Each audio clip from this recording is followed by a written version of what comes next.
Grace, I'm so happy to see you here at this conference. Me too. I'm also excited. And you're from Kenya. Yes, I am. What is your mother tongue? Kikuyu. Kikuyu. Yeah. And Have you heard of Kikuyu? I've heard some, but not much. I'm. Okay, let me tell you briefly who the Kikuyus are. Uh-huh. They are the community that fought the British with their own hands. Really? Without anything? Yeah. Have you heard of Mau? You have not had any African history? No. When you go back, just go and Google Mau, M-A-U, in Kenya. This is the community, or this was the liberation struggle for Kenya. It was called Mau War. And these are the people who really fought the British out of what they called the Kenyan colony. When did it happen? It started in the early 1920s, and the independence was won in 1963. Yeah, the Union Jack was pulled down in 1963, and the Kenyan flag went up. And from 1964, Kenya became an independent state, or a republic of Kenya, ruled by the Africans. Yeah. Interesting. And how many other ethnicities are there in Kenya? Well, we are just about 54 recorded. Some are very major, others are minor. But in total, we have 54 different ethnic groups speaking 54 different languages. Some are very closely interlinked, some are not completely. Majority of the people are Bantus, but we have Nilotes, we also have Kushites, we also have foreigners like the Asians, they are quite a number, the Indians, who are Kenyans. But okay, can you say that Bantus are the titular nation, or no? Those who are like from there, they're all titular nation. Do you have this kind of notion? Like, what did you say? Well, in the Republic of Kazakhstan, we say that the titular nation of the Republic of Kazakhstan are Kazakhs. Yeah, in Kyrgyzstan are Kyrgyz. So this is the notion of titular nation. Do you have this kind of? No. Or those Kenya is for Kenyans. You cannot pick any indigenous language or community and say that this belongs. These are Kenyans. Of course, they are the majority. The Kikuyus are the majorities in terms of numbers. But there are also other communities which have huge numbers. So you can't say Kenyans is for the Kikuyus. No, Kenyans is for Kenyans. All of them put together. But we are united by one common language, that's Kiswahili, which is not just spoken in Kenya, it's also spoken in the whole of East Africa. Yes. Yeah, so the lingua franca for the East African countries. I will show you, we in Kazakhstan, we made a song for peace, and my friend recorded it in Lingala and Swahili. Oh, really? French, Lingala and Swahili. I will share with you. Can you sing a bit of it? I cannot. Why? Because my students did it. My students and this singer, I met him at the reception of South Africa, and I said there is a South Cooperation Council's idea to make this song for peace. Actually, it was called. I will tell you later because I'm losing now. And then I said, and I met this amazing Serge Matondo. He's from Congo Kinshasa, and I said, can you do it? Can you do it? Can you do it in Swahili? He said, no, I will do it in Lingala and Swahili and in French. And I said, can you can you do it like within 3 days? And he did it within 3 days. Amazing. So I will share with you. Wow, that's exciting. Okay, good morning. I will join you later. That's exciting. That's exciting. So, I need to share this with you. But, about Africa, we know so less there in our part of the world, yeah? Of course, you have colonial heritage. We have colonial heritage. We were somehow, for the last maybe 200 years, yeah, we were reserved from making our independent foreign policy, yeah. And so for us, it is 30 years of sovereignty. For you more, but still, yeah. So, but you are colonized by the Russians. By the Russians, yeah. We can say it, yeah. Although we don't like to say it, but it is true, yeah. No, if it's real, it's real. Yeah. Whether yeah. you say it or not. Yeah. If it's real, it's real. So that it is. Tell me more about your country. Like this is for the students in area studies. Okay, This is what not only else do you for want me. to know about Kenya? First of all, let me tell you, we are heritage of long distance learners, but not all Kenyans learn on the other side. It's only one community, the Highlands Nilots, the Nandes and the Kalenjins, who are, they have specialized in learning. Other different communities have specialized in different things. For example, my community are the business people and they are the farmers. Yeah, we live in central Kenya, which is adjacent to Nairobi city, which is the capital. And we do a lot of farming, small-scale farming and large-scale farming. Yeah, Kenya is also a tourist destination. You have heard of the Big Five? Yeah? Yeah. The Big Five, the elephant, huge elephants of Central Africa, and East Africa. You have the giraffe. It's not a Big Five anyway, but it's a tall five. It's among the tallest. But you have to explain it for the students. The giraffe. Now, the Big Five are the elephant, the rhino, the buffalo, the lion. Which is the other one? There is one more. I will remember it. I will tell you. Yeah, rhino, elephant, buffalo, and the leopard. These are the Big Five. I hope I'm correct. Yes. Can you consume meat of all these animals? Not wildlife, no, because it's prohibited by the government. Yeah, but historically, of course, people who live next to the game parks eat a lot of those animals. Of course, the buffalo is eaten, the elephant is eaten. Elephant is also eaten? Oh, yeah. As long as it has the hoofs, not the paws. The big cats are not eaten. The lion is not eaten, it's not edible. And the leopards, But those that are herbivores, they are consumed a lot. But killing them is illegal. You can be prosecuted. But the meat is so sweet. It's very sweet. Even crocodile meat, we have a lot of huge crocodiles. I have my teacher of French, he was from Mali. And we had a shop where they were selling all this exotic meat. And he was telling me, but you have to try crocodile meat. My favorite is crocodile meat. No, it's so sweet. You don't even know it's crocodile meat. It's very expensive. Really? Not for ordinary Kenyans. No, it's very, very expensive. I tried once. I went to the United States. And because in New Orleans, they're famous for like having not a crocodile but alligators. Oh, okay. Yeah. They look the same. Yeah, but the thing is that after eating, I puked. No, it was in your mind. Probably because it was like something like chicken meat. It seems when I to me. went to China, I was told they eat snakes and they eat frogs, and I said I'm not going to eat and snails. And I said I'm not going to eat any of those. But you did? I didn't even know that I'm eating them. So they took me to this 5-star hotel and I was given food by the Chinese guys. They were enjoying it. And so they ate. And then after that I told him, Grace, how did the frog taste? He said, oh, I want to puke. I said, puke for what?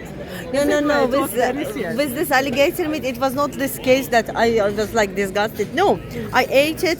I enjoyed it, but later on something, I felt this, I don't know, taste of the swamp or something which didn't go well with me. It's possible. Yeah, but possible. Otherwise I think like stomach upset. You have to respect cultures. If someone else enjoys it, why you cannot like enjoy disfrutar? But you don't have to be forced to eat anything that you don't. Exactly. But Food I tried.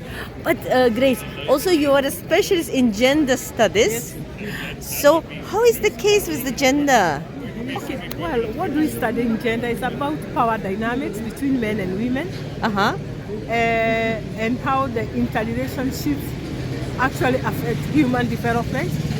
For example, you had the speaker who spoke last, speaking about the development of children during COVID, and development of the youth employment and all this. And I was keenly listening to him, although he was not very clear on what he meant. But you see, when you talk of children in Bangladesh, For me, I saw both female and male children, and they are different. COVID must have affected them in different ways. Uh-huh. They are between men and women. COVID had an impact on women. I cannot take coffee. You don't? Since COVID? I'm becoming drunk. I Why? cannot. I don't know. My heart starts beating so fast, but I feel like all the things, like features of a drunk person I have. My head goes around. I cannot take any energetics and coffee. It affects me. I don't Since know. COVID? No. COVID, you're saying, or coffee? COVID. No, I heard like COVID. Yeah. See, this is how different in pronunciation. Yeah. So I'm talking about the pandemic. Let me call it the pandemic. He talked about the impact of the pandemic on children. You heard that? Yes. Children's development. But you see, when you talk of children, they are girls and boys. If somebody went deeper to the statistics, maybe the impact of the pandemic on boys and the impact on girls was very different. Different, yeah. That's so it gender. affected That's boys. gender. It affected boys It more. depends. How? Like We have not done the research. I don't know. But I'm saying the impact must be very different. it should In be, my yeah. own country, for example, economically, the pandemic affected women more than men in so many ways. Women's labor increased in the household because they had to continuously work because they are not going to the formal employment. A lot of people got sick, and women are majority caregivers. So they are the ones taking care for the sick. There were a lot of infightings in the household. Guess why? In normal days like today, women wake up, men wake up, and each goes their way throughout the day. You only come to meet in the evening after you spend the whole day Out. Now the pandemic came and nobody was going out of the house. So people are together for 24 hours, day and night. They are blocked. They don't go out to even meet other people. So a lot of violence. So this was also. Oh yes, we have done a study on that, and actually it was. What about childbirth? Is it like increased? A lot. The COVID babies are so many. It increased because that was the only They're at home. They do, yeah. It's the only entertainment that people have, and also it also came a lot of socio-economic issues. There were more babies, but there is also more anxiety, and this anxiety resulted into a lot of violence. Men fighting women, women fighting men. The physical space in the house decreased. I didn't think about it, but like at recent times, this harassment of women, home violence increased in my country as well, and those are cases, like big cases are being filed, like big disputes are being held in the society right now. Like just recently, 2 months ago now, the ex-minister of economy beat his wife till death. Like she lost an eye, and it was a major case of this violence. And now big disputes are going on in society because of this home violence is decriminalized in my country. If a man, say, he beats his wife and maybe 10 times, 20 times she's she's calling police after she's being beaten by his husband, they will just write a prescription that please don't beat your wife. But then when this woman fights back and kills the man, when she is protecting herself, she's imprisoned for 15 years. And the man is not imprisoned? No, a man is not. In my country, because of the activism, gender activism, and a lot of new laws, we have a constitution that was revised in 2010, which is very, very vibrant on cases of violence. Okay, it still goes on within the family, domestic violence, but it's so much illegal. It's illegal. You can't. And if you did, and there is evidence, you can be prosecuted and imprisoned. It doesn't matter who. Okay, as also another question that's coming to my mind. Okay, a man and a wife can divorce, And Yeah. once they divorce, the alimony, which is to be paid by man, are men really fulfilling this, or is it a case in like in my country, because many of them divorce, and many women even do not file for getting alimony for the from the husband, and they don't pay. They write they are working at like not sufficient funded work, and then they don't pay much. Like that is the case in No, my country. it has been like that, but unfortunately, no. Oh, sorry. Fortunately. Fortunately, it has changed. The gender laws are very, very active and vibrant. If, for example, you divorce, okay, it's a bit complicated, you know, to prove the burden of proof that you have contributed to the family wealth and family upkeep. Before, it was so hard for the woman, especially if she's not working, to prove that she's contributing, because all she did was stay in the house, take care of children, take care of the man. So when there is a divorce, the man has put up a house, maybe bought a car, and all these are under his name. So the woman just goes without nothing. But the law has changed. If I am Since when? 2010. So not so far. Yeah. They're trying to do the same. Yes. From If the I'm same in a time. matrimonial relationship, official matrimonial relationship, and I had a divorce today, one, anything that is in that household, it has to be cut 50-50. 50% is mine, and 50 is 50% belongs to the man. If I'm the one working and the man is not, I have to give him alimony. Now as a woman. No, we have the same. Legally, it's the same. Yeah. And if he's the one working and I'm not, he still has to give me alimony. And every man must take care of his children. Not physical anyway, financial. Physically they don't. Even if the law says that, they really don't do that. So there is a lot of improvement. Yeah. Do you have kids, Grace? Yes, I do. How many? Many. Many. In Africa, you have many kids. Cool. They're big. Some of them are Oh big. yeah, all my children are adults. I'm a grandmother. You don't look like. I am. I have 4 grandchildren born by my daughters, 2 of them. Yeah. And okay, tell me, grandmothers in Kenya, do they take care of their grandkids? Like, is it like something? Because why I'm asking? It depends. No, they used to. But no. Because of the, what do I call it? The family setup. Look, for example, I don't stay with, come on. I don't stay with my children. I don't stay with my children.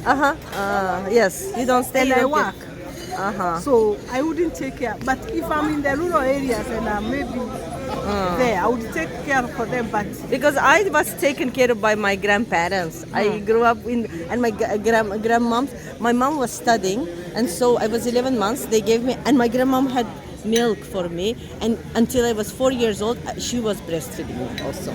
grandmother and then Grandmother and grandfather, I'm like their kids. your mother could not breastfeed you No, my mom breastfed me till I was 11 months. and gave you away. And then because she was studying, she was young, and then grandmom said, okay girl, go study, do your work, I will take care of this child. Wow, that's great.